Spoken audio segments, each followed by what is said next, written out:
So with Mother's Day right around the corner, a group of Assembly members had a unique idea for celebrating. They want to see pay equity legislation passed. Now, pay equity goes beyond equal pay for equal work. It actually looks at whether professions dominated by women or women of color are actually undervalued and therefore underpaid. Now, while the Assembly has passed several bills related to equal pay, lawmakers pushing for these bills say that they are consistently not taken up in the Senate. Here now to talk more about this effort is Assemblywoman Linda Rosenthal. Assemblywoman, thanks for joining me. Thanks for having me. It's my pleasure. So actually, this legislation that was passed this time around was in recognition of the 15th annual National Equal Pay Day. Is that correct? Well, we do a pay equity day every year, so this year is 15th annual recognition, but we do this every year. And what I find amazing is that we're actually still talking about this. I mean, 5 decades have passed since since the signage of the Federal Equal Pay Act by President John F. Kennedy, and yet we're still seeing a considerable disparity between the money that women are able to earn and that men are able to earn. Mm-hmm. And actually, what President Kennedy signed pertained to the same job. So if there's a news anchor who's a man and a news anchor who's a woman, they should be paid the same amount. But this pay equity for comparable work is slightly different. So explain how that works. Okay, well, what we are trying to do is get the jobs that are traditionally held by women and minorities and therefore paid less, or the other way around, they're paid less because they are performed by women and minorities, to get that to become a level playing field with jobs that are held by white men, for example. So, like, for what kind of jobs specifically are we talking about? Well, for example, there was a case in West Islip where a teacher's assistant, and that's a job traditionally held by a woman. Sure. She was paid $27,000 a year, while jobs held by janitors or groundskeepers, who are men usually, were paid $29,000 a year.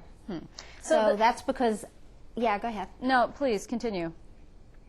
So jobs that have historically been held by women and historically been undervalued, that continues to this day. So those kinds of jobs, nurses, assistant nurses, versus you know, a groundskeeper, a janitor, a bus driver, are paid more.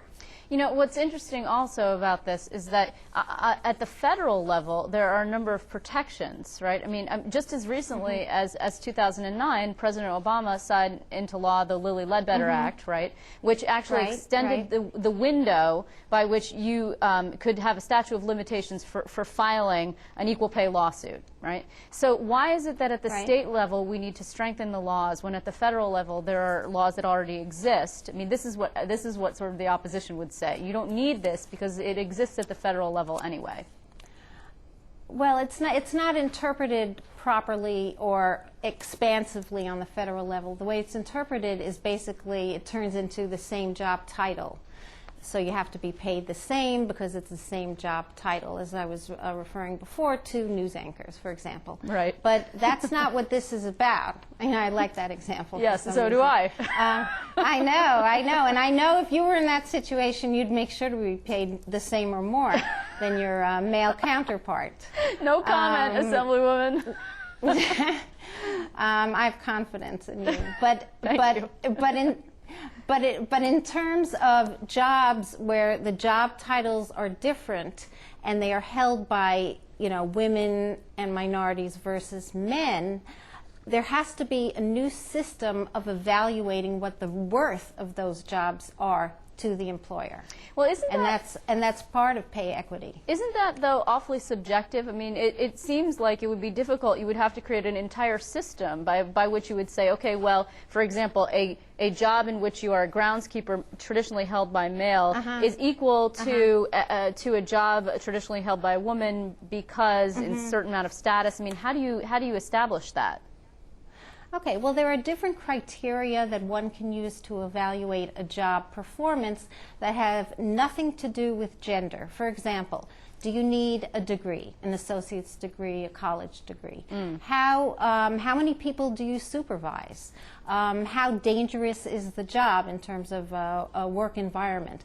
How accountable do you have to be? Do you have 5 bosses, you have to report to? What are your skill sets? And so those are the criteria that can be judged equally across the board. And that's not how jobs are valued today. Right. Well, this is also an issue that the Assembly Democrats have consistently taken up, as you noted, and championed. And yet, for some reason, it's been difficult to get this passed in the Senate. Now, the Senate, of course, is controlled by Republicans, but not so long ago, for 2 years, were controlled by Democrats. So what happened then? Well, that's why I'm in the Assembly. It just functions better. But actually, there were problems getting a lot of good bills through. So it just didn't happen. I think 1 or 2 of them got out of the Labor Committee, but they didn't proceed any further. And it really should make no difference who controls the body, because it doesn't have to be, although it has become an issue of party, with the Democrats traditionally in favor of pushing gender equality, equality based on race, and Republicans not so much.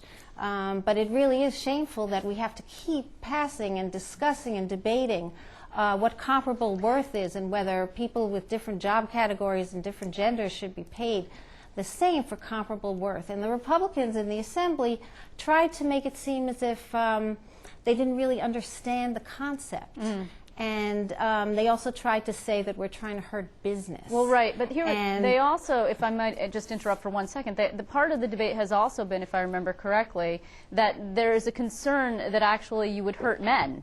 In other words, that you create classifications of people, and that you take money, quote unquote, from men and give it to women, which is sort of a Robin Hood effect, if you will. And then you open up a whole can of worms where you say, well, certain classifications of people are worth more or worth less. So what's the response to that? No, it's not the classification of people, it's the classification of the job. And I think they were just mixing things up to try to create some kind of a cloud around the whole issue, and to say, we dealt with this, we've dealt with this a long time ago, of course we all subscribe to pay equity.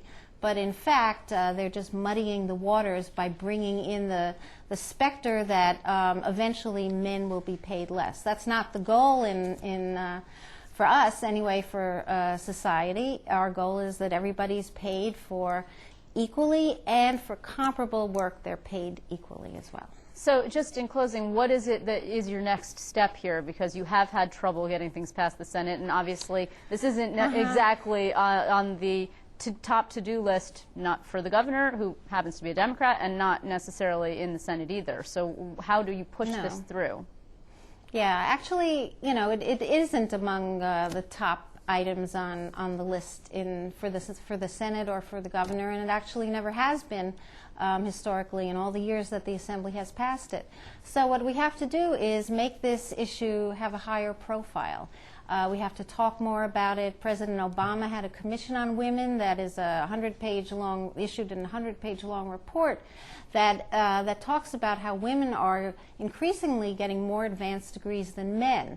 Yet, how is that affecting the pay structure, and what will happen going forward? So we have to keep highlighting this issue and keep trying to push it through people's minds what we're really talking about, because some people don't really seem to understand the concept. Well, Assemblywoman Rosenthal, I think you just did.